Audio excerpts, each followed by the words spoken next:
Area Republicans held their annual fundraiser in town this week, and the guest of honor was the highlight of the evening. Thank you so much, Governor Kane and Deb, for meeting us, welcoming us back to this great state. I do feel like I've been here many times. More on President Bush's visit is coming up, including a talk with two fifth graders who had the opportunity to meet the president. Also on tonight's news, those who volunteer countless hours of their personal time in service to the library were honored at the Library Board of Trustees meeting. The Association for Retarded Citizens is sponsoring a conference coming up in October. We'll give you more details on that, and the Friends of the Library's Chinese auction is just around the corner. These stories are coming up, including a summary of the Township Council Action Meeting, a preview of an exhibit at the Zimmerli Art Museum. But first, stay with us for a quick preview of next week's programming here on Channel 8. Lenore Kulik Monday morning at 10 shows how to firm up with floor exercises on Look Great, Feel Great. Stories from the Library Monday morning at 10:30 features a half hour of stories about hats. Because of special high school sports coverage during the month of October, Real Estate Quarterly has been rescheduled to an earlier time. Watch Tuesday evening at 7 and learn about how people are working to make the township a more attractive place. At 7:30 Tuesday night, it's You and Your Money with Paul Hansen. Wednesday night at 7:30, Spotlight on Education focuses on the social studies curriculum. Junior high perspectives are featured Wednesday night at 8 o'clock on 18 Growing Up in East Brunswick with Laura Ivan. This Week in East Brunswick returns at 7 and 8 o'clock on Thursday night and will be recast on Saturday at noon and Monday morning at 11. At 7:30 Thursday night, look for Let's Talk Health.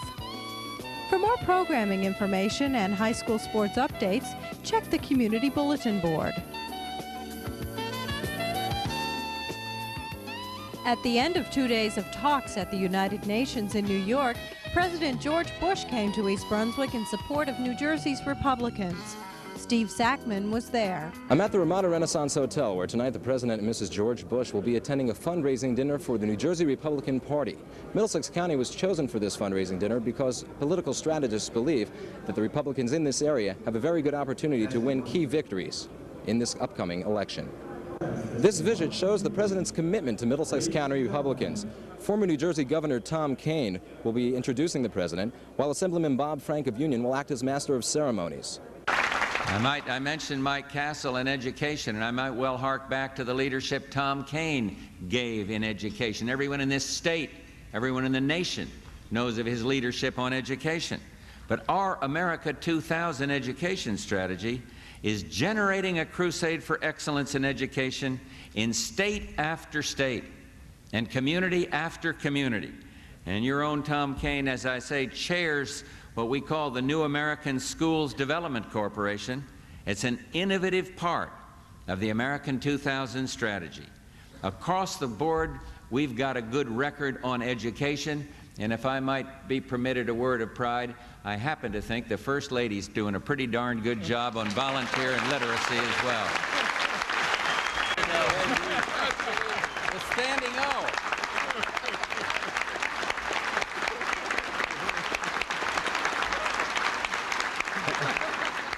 During the Kean administration, New Jersey was an economic powerhouse, and it can be again.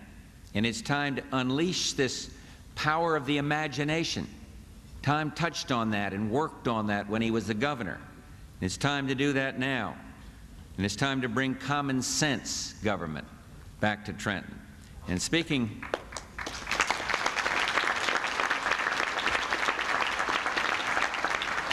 of common sense, most people know the Thomas Paine's famous words, "These are the times that try men's souls."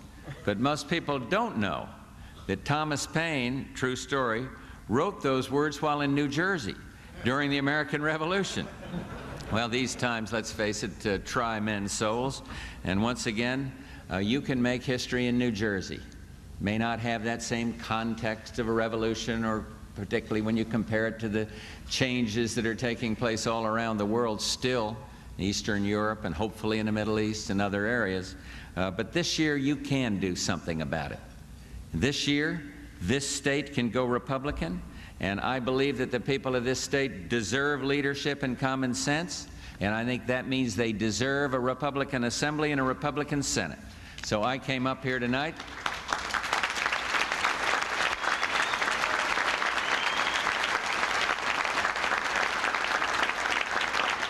to thank our leaders, to wish these candidates all the best, and to tell you this parenthetically. And I looked around the room, and we had a little receiving line before I walked in here, and I saw so many faces that were very supportive of me as I ran for President of the United States in 1988. Probably almost everybody in this room. Maybe we got a few converts, I don't know. But I would simply say this: if you get the feeling that I like my job, you're right. There has never been a more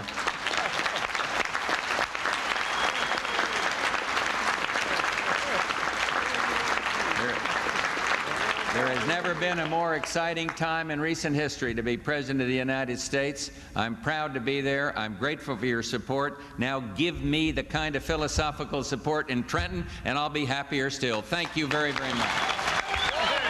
Thank you. Glad to be with you. Thank you very, very much. Tonight's dinner will attract approximately 800 to 1,000 people and raise approximately $800,000 to $1 million. The presidential host committee tables, which seat 10, are going for $10,000 per table, and the regular tickets, or the cheap seats, if you will, are going for $600. From the Ramada Renaissance Hotel, for This Week in East Brunswick, I'm Steve Sackman. Also attending Tuesday night's dinner was East Brunswick Mayor Jack Sinagra. Sinagra is the Republican candidate for State Senate in the 18th District. After Steve's visit to the Republican fundraiser, he caught up with township fifth graders Becky Horwitz and Renee Duta, who got the chance to meet the president. We have with us the winner of the key contest to present the key to George Bush, who was here at the Ramada Renaissance yesterday evening. We have the winner, Becky Horwitz, and the runner-up, Renee Duta. First, I'm going to ask these ladies, what was it like to meet the president, ladies? It was very exciting. Did you get a chance to go into a separate room with him, or were you amongst a lot of other people?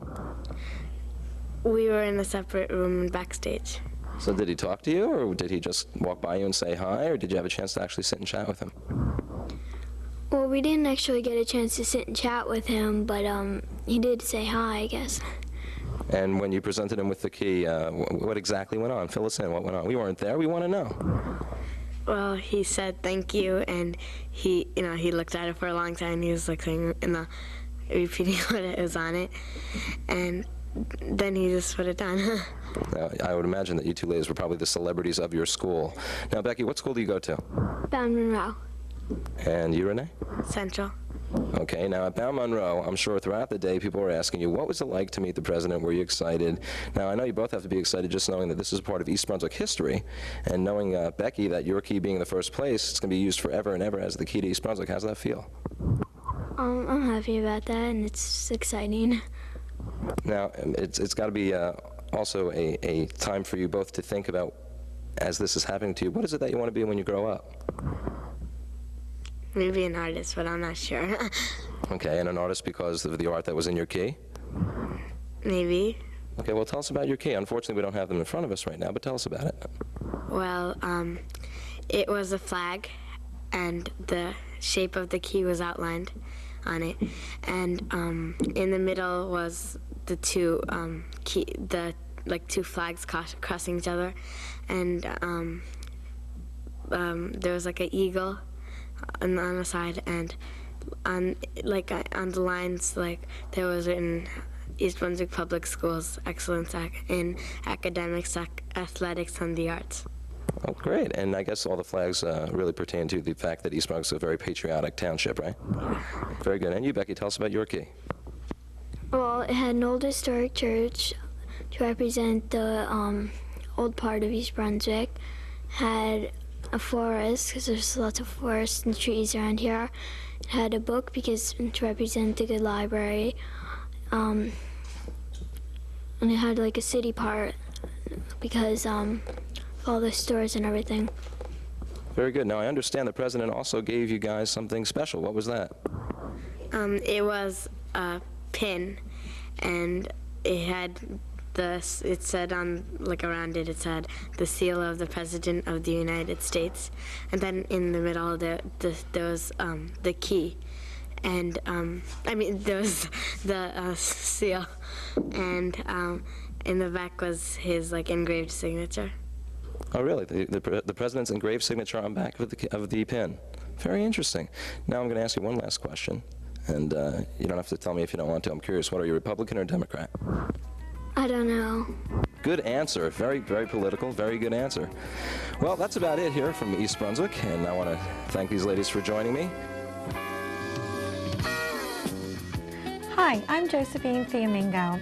In front of me are a few of the hundreds of high-quality prizes that will be available at the Chinese auction, the Friends of the Library's 9th annual Best Ever Chinese Auction. It's going to be held on October 4th, and it'll be in the East Brunswick High School cafeteria. And tickets are now on sale at the library, or you can buy them at the door. Tickets are $3, and the doors open at 6:30 p.m. and the auction begins at 8. The prizes that we have a compact disc player, VCR, sewing machine. We have plush animals and dolls. We also have appliances. Also, we have numerous gift certificates, including we have tickets to a Mets game, and we also have tickets to a show at the Claridge Casino Hotel in Atlantic City. There'll be free coffee and refreshments, door prizes, so there's lots to be won. Come down to the Chinese auction, enjoy yourself, and be a winner. At Tuesday night's Library Board of Trustees meeting, several volunteers were recognized for their hard work and dedication to the library. Board President Turby Smilo expressed the library's gratitude. These are very special people. I know I say often that this is a very special library, and it is. And so many of the people who work here do an extraordinary job, and we appreciate that, and we try very hard to let them know how much we appreciate it. But there's a whole group of people who don't get paid, who don't get benefits, who don't get comp time. I hope what they get is pleasure. And tonight what we'd like them to get is a little bit of appreciation and understanding of how much it means to this institution, to the staff, to the board, to the administration, and of course to the public. Some of you do things which the public is quite aware of. And some of you do things which no one outside of this building notices, but we want you to know that that doesn't mean that your time and what you do here isn't noticed and isn't appreciated. The library and Channel 8 rely on the time and commitment that volunteers offer. Most of the volunteers in the Technical Services Department help by filing and discarding cards from the library's card catalog. They are Mildred King, Lorraine Gunya, Marge Quirk, Robin Rushfield, Eva Fakete, and Viha Lukes. Media Services volunteer Anita Mackin has given a record number of hours performing various important and sometimes tedious tasks. Most of Channel 8's volunteers spend their time in front of the camera informing you on a wide range of topics.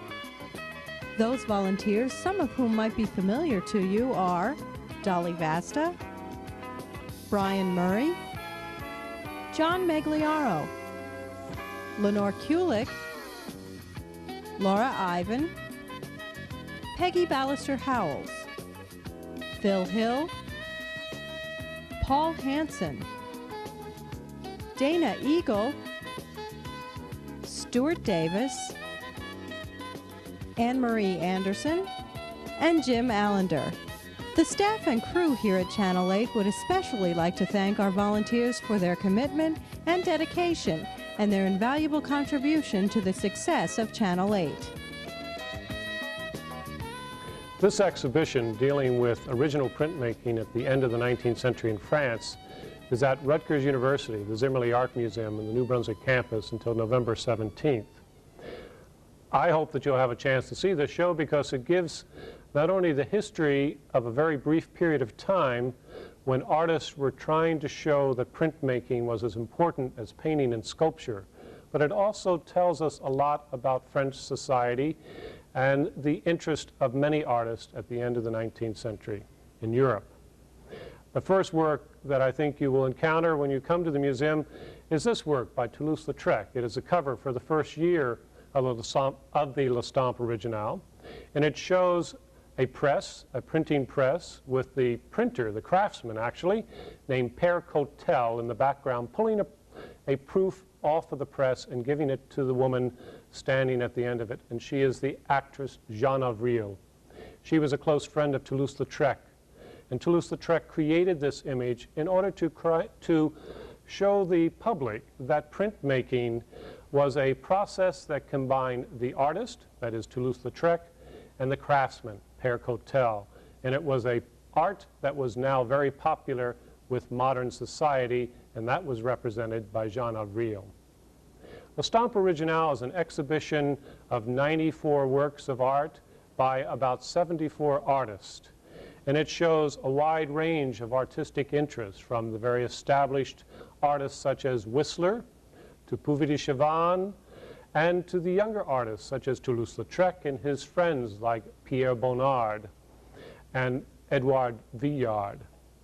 The exhibition covers only 2 years, 1893 to 1895, but with the almost 100 works, it tells us a lot about the art of 1890s and a lot about where 20th century art came from. Many of the pieces are in the medium of color lithography, and in 1893, color was just becoming an important means for printmaking to become of interest to the general public. Color was not considered a proper means for printmaking to be created. It was to be in black and white initially. But color now was a new process, a process for commercial use as well as for artistic use. Etching and woodblock printing, as well as lithography, were the media that were involved at this time and becoming innovatively produced by the artists of the 1890s. L'Estampe Originale records all of this. One aspect which is very strong throughout the exhibition is the influence of Japanese art. This is called Japanism. For instance, this tiger by Ranson derives directly from a Japanese print of the 19th century. You'll find other works, such as this Wave by Henri Rivière, which is looking at Japanese prints, and this one particularly by Hiroshige. So that artists in Europe were looking for other aesthetics as their inspiration and looking outside of Europe and towards the East, that is towards Japan, where they found new concepts of art, new ways of looking at life. This exhibition is one of a number of exhibitions that the Zimmerli Art Museum has created over the last 15 years dealing with turn-of-the-century French and European art. It's a show that we created in collaboration with the Van Gogh Museum in Amsterdam. And in fact, the show will travel to Amsterdam in December. In the future, we will be doing other projects with the Van Gogh Museum and with the Bibliothèque Nationale in Paris. The Zimmerli Art Museum specializes in turn-of-the-century French graphics, and it is a very important teaching collection for the university as well. I hope that you'll have an opportunity to visit the museum and to see what the 19th century was creating for us in the 20th century to grow upon. Choices! You gotta make choices.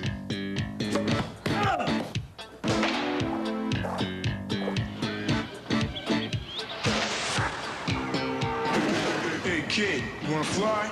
You gotta buy.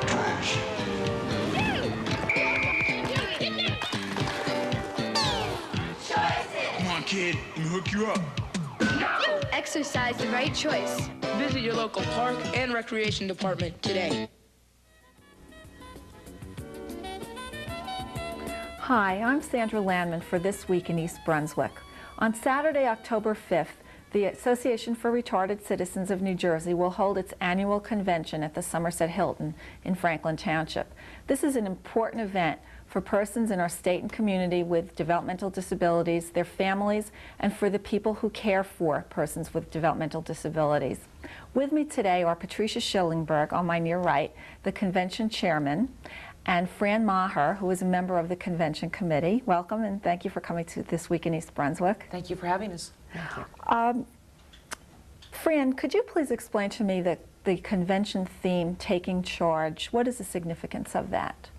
The Association for Retarded Citizens is an advocacy and activist group, and it's very important that we gather on an annual basis, both to get information, to keep current, and to energize each other, to come away with a renewed sense of purpose for the work that has to be done in the year to come. That's important for families, staff, and for the consumers themselves. So this is an effort to have people be able to take charge of their lives, take charge of the situations that they're presented with in Very their much lives. so. Yeah. Pat, can you tell me about the workshops? I see there are about 30 different workshops at the convention, a very ambitious schedule. Yes, it really is, and I have my brochure with me, so I'm sure not to miss any of the particular tracks that those 30 workshops are involved in. The first is building support for families, because there's a lot of stress when there's a person with developmental disabilities within a household, and dealing with that stress and learning to cope with it is really important, and learning strategies to make everybody more at ease and more comfortable with situations that develop. Of course, education is something we do all of our lives, all of us, and so that remains a very important track, particularly for people with developmental disabilities who may be slower in learning. And employment is something which we have begun to recognize, that people with developmental disabilities can be involved in very productively. And we're going to have a number of people who are employed, and are employed extremely productively and are doing terribly well. And that is very exciting, and we'll also be teaching strategies for achieving that for others. We've also come to recognize that we can't have system-oriented care. We have to have individualized, personalized care systems. And that is going to be a very important track, developing how we help people around their own individual needs. Of course, with no money in the state to do the things which desperately need to be done, we have governmental affairs track. Caring for people physically and medically who are disabled is also something that needs to be constantly looked into, and we have, therefore, a medical track. With 4,000 people in New Jersey who are developmentally disabled wishing to move into their own homes and not being able to, of course, housing remains a very important issue. And people with developmental disabilities constantly must be advocating to meet their civil rights. So you have a real wide range of yes, activities and workshops planned. Sounds, very complete. There's something for everybody. Issues, certainly. Fran, can you tell us briefly who would benefit by coming to the conference and convention? Every county in New Jersey has a local chapter, and those chapters are often service-providing agencies. That means they're providing programs and services to people with developmental disabilities in their own communities. And it's very important for the boards of directors, the volunteers, parents, the management, and even the direct care staff to be coming to the convention to find out what their peers are doing so everyone across who the has state. Anything to do really with the population with developmental disabilities would benefit Absolutely. by coming. And is there adult and child care available for those families that need it? Yes, there is. There is. Pat, can you tell our audience how to find out more information about the convention? Yes, those who are interested should call the Association for Retarded Citizens at 908-246-2525. And they'll get information then about how to register and yes, all they where have to to do go. is say that they want to come to the convention on October 5th, and they'll be taken through the whole registering process right there on the phone. Terrific. Thanks very much, and thank you for joining us. Thank you for having us. At Wednesday night's Township Council meeting, Director of Parks, Recreation, and Community Service, Judith Lebline, in a resolution proclaimed October to be Hadassah Month in East Brunswick. And whereas Hadassah seeks to intensify its extensive services on behalf of the health, education, and well-being of the people of Israel, now therefore it be proclaimed that I, Jackson Ogmer, Mayor of the Township of East Brunswick, do hereby proclaim the period from October 1st, 1991 through October 31st, 1991, Hadassah Month in East Brunswick, and extend my congratulations and best wishes to Hadassah on the celebration of their 79th anniversary. Be it further proclaimed that Civic Center Drive shall be renamed Hadassah Drive for the period of October 1st through 12th, 1991. Anyone from Hadassah here? Come on up, ladies.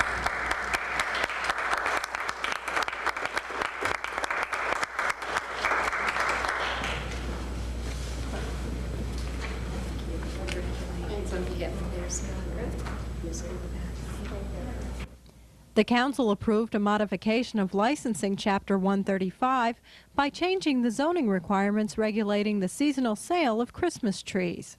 John Farrell, Code Enforcement and Zoning Officer, asked me to mention to the public this will extend the sale of Christmas trees not just to the highway zones but also to other zones in town.